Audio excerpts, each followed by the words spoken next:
berbahagia yang mewakili jurubicara gugus tugas COVID-19 Kota Blitar akan menyampaikan data perkembangan jumlah kasus COVID-19 hari Jumat tanggal 24 Juli 2020. Kita kumpulkan 12 siang tadi. Jumlah kumulatif orang dalam risiko atau DR 3.118 orang bertambah 19.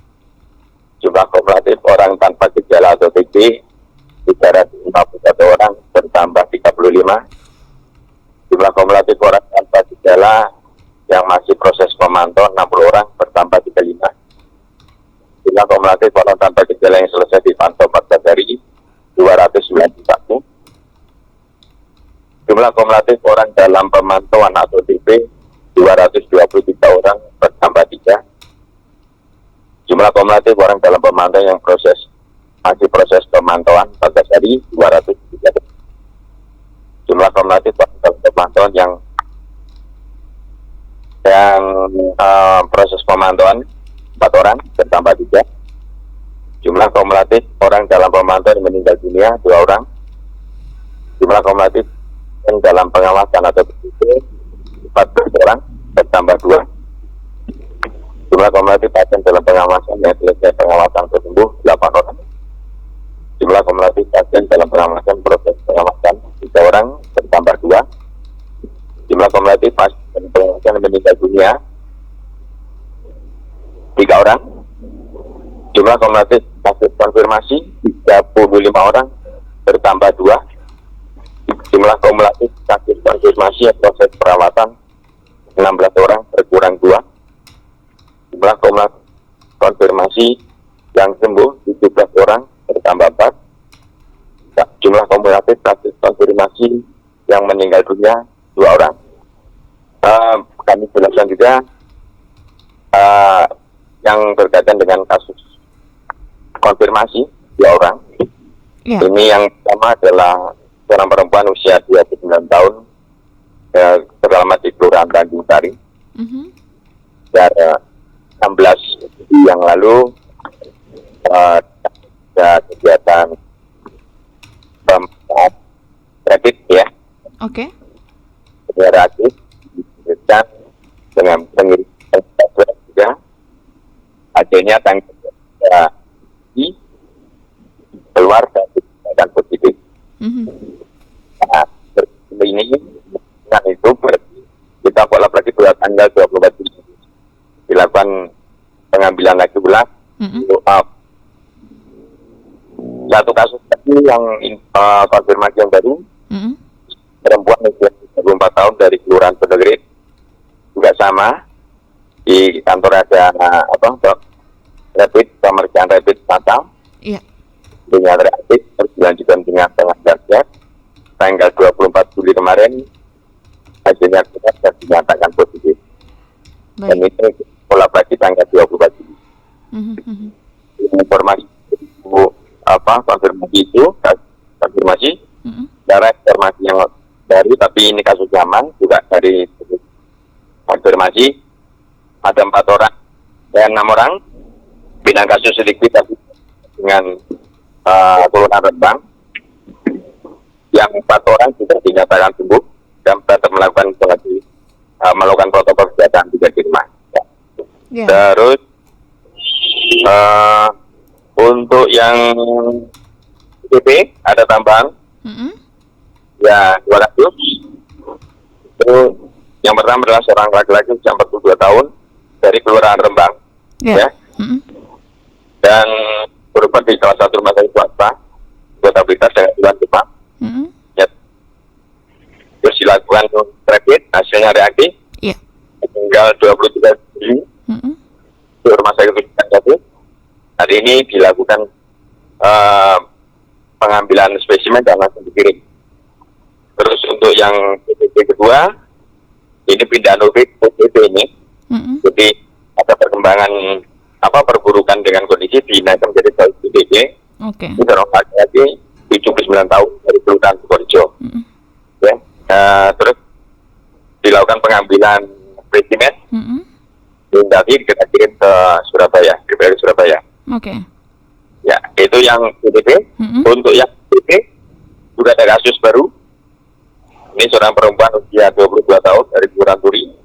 Ya, dari perjalanan dari Malang. Ya. Dengan demam juga. Tanggal 24 rumah sakit langsung dilakukan pengambilan spesimen. Iya. Hari ini. Terus ODP yang baru lagi satu. Ini perempuan 26 tahun dari Kelurahan Gedok. Nah, ini yang ada hubungannya dengan suaminya di Malang. Ada riwayat suami yang di Malang berulang kali. Dan dilakukan rujukan COVID ya. Iya. Itu diambil pengambilan. Terus kasus baru lagi ODP. Ini seorang laki-laki yang 49 tahun dari Kelurahan Karangtengah yang merupakan kasus konfirmasi juga dari Kelurahan Karangtengah. Oke. Yang bersangkutan mengeluhkan pilek, ya satu, dan ini langsung mengambil pengambilan spesimen dan kita kirim hari ini. Nah, ini ODP yang baru, yang baru, tapi yang ini kasus terakhir maksudnya, yaitu perempuan usia 30 tahun dari Kelurahan Sukoharjo, ya, merupakan kasus konfirmasi kontak ya dengan Kabupaten Blitar. Nah, ini kita ambil pengambilan spesimennya. Iya. Hari kita kirim ke Surabaya. Untuk yang informasi ini, informasi baru ini sebanyak 24 orang tenaga kesehatan yang merupakan kontak erat dari kasus konfirmasi di Kabupaten Blitar. Ya, kemarin kita lakukan pengambilan spesimen dan hari ini kita kirim ke Surabaya. Terus untuk yang berikutnya lagi, ini sebanyak 3 orang dari Kelurahan Sentur merupakan melakukan RCT ya sebagai perjalanan, ternyata hasilnya negatif. Dan kemudian dilakukan pengambilan spesimen kemarin dan hari ini kita kirim ke Surabaya. Oke. Berikut kasus baru ya, banyak orang merupakan kontak erat konfirmasi dari Kelurahan Sari. Yang pertama tadi ya, kasus konfirmasi dari ya. Kita lakukan pengambilan spesimen hari ini juga langsung kirim ke Surabaya. Oke. Ini banyak lagi kasus informasi baru ya. Itu anak lagi berusia 6 tahun merupakan kontak erat dari kasus konfirmasi dari Kelurahan Karangtengah. Baik. Ya, 38 tahun. Ya, kita lakukan juga pengambilan spesimen dan kirim ke Surabaya. Informasi kasus baru OTG sebanyak 2 orang dari Kelurahan Sukoharjo merupakan kontak erat kasus konfirmasi yang ada di Kabupaten Blitar. Oke. Kita lakukan pengambilan spesimen hari ini kita kirim ke BPD Surabaya. Ini juga lagi informasi baru, kasus baru. Ini sebanyak 9 orang merupakan kontak erat dari kasus konfirmasi dari Kelurahan Karangtengah. Oke. Ya 38 tahun. Dari juga ke Surabaya. Ya, itu beberapa hal informasi yang kami sampaikan Pak. Iya, baik, ada 2 tambahan kasus baru ini Pak Didik ya. Disampaikan tadi bahwasanya ini memang karena sebelumnya mengikuti rapid test yang dilakukan oleh tempat kerja masing-masing. Ya. Ini pegawai yang ada di dalam kota atau mungkin dari luar kota, Pak? Ya, ini tercatat sebagai di kabupaten. Oke. Iya. Komisi kota. Ya, kita punya kewajiban untuk melakukan kontak tracing dia. Oke. Iya. Ya. Pak Didi, ternyata ada banyak sekali warga Kota Blitar yang menjadi atau bekerja di kabupaten begitu ya. Sementara kondisi kabupaten sendiri beberapa hari terakhir juga terus signifikan peningkatannya atau penambahannya. Dari kita ada antisipasi nggak Pak? Atau mungkin koordinasi bersama dengan tetangga seperti itu? Ya, kita selalu Mbak koordinasi. Sama-sama memberikan saling informasi ya. Kita memberikan informasi. Ya, tentunya saling mempengaruhi ya. Saling mempengaruhi. Ya, ini tentunya kami bisa jadi proses ya kita nggak bisa menekan untuk mobilitas karena tidak aktivitas ya. Aktivitas itu banyak sekali kan istilahnya yang begitu padat juga ya.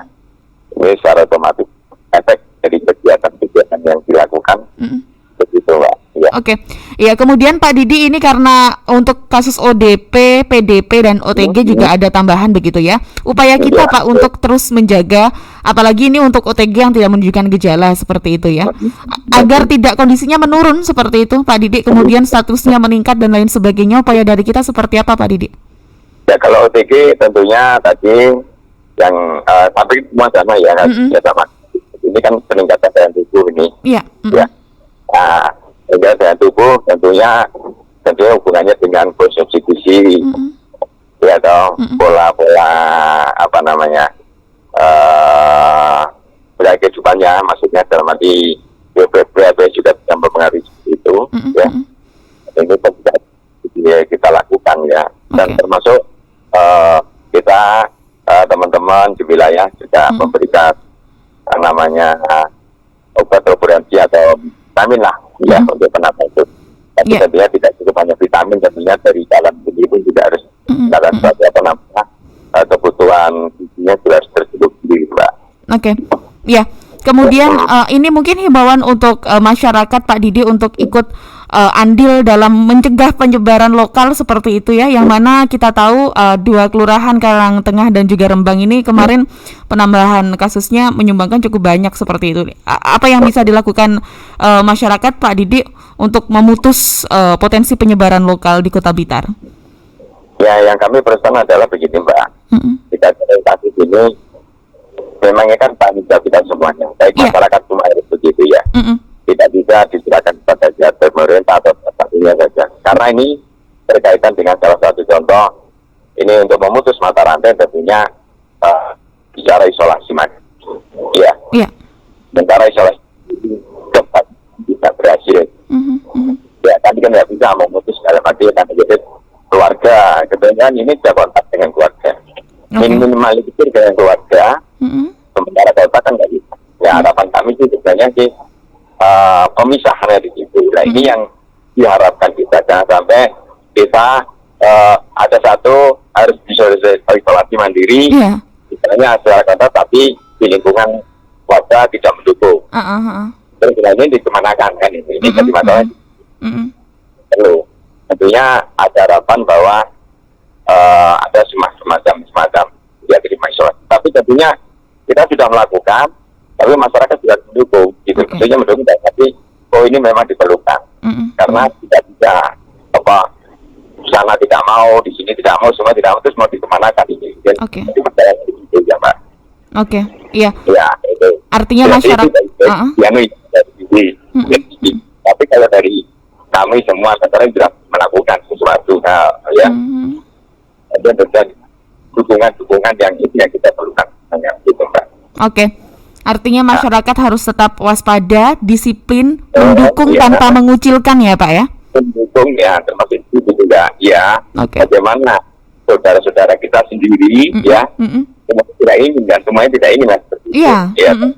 Nah, tapi kita sudah menyadari bahwa siapapun orangnya, dimanapun itu berada, itu juga risiko akan terjadi ada penularan.